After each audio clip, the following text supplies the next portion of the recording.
আজকে ছোট একটি ভিডিও শেয়ার করতেছি। তো আজকের আমার এই অর্ডারটি ছিল একটি অ্যানিভার্সারি কেকের। এটা আমি ক্লায়েন্টের পছন্দ মতো করেছি। সে আমাকে ডিজাইন দিয়ে দিয়েছিল। এটা ছিল প্যালেট নাইফের একটি কাজ। প্যালেট নাইফের কাজগুলো করতে বরাবরই খুবই ভালো লাগে। এই কেকের ডিজাইনটি খুবই লাইট হলেও এটা দেখতে খুব ভালো লেগেছিল এবং আমার কাছে আসলে এরকম সিম্পল কেকগুলাই ভালো লাগে।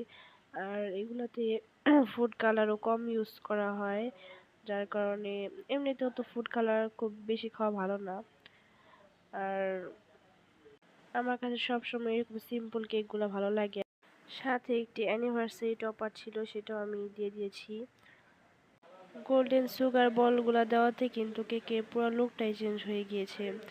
তো কেমন লেগেছে সবার কাছে সবাই কমেন্টে জানাতে পারেন সবার মতামত।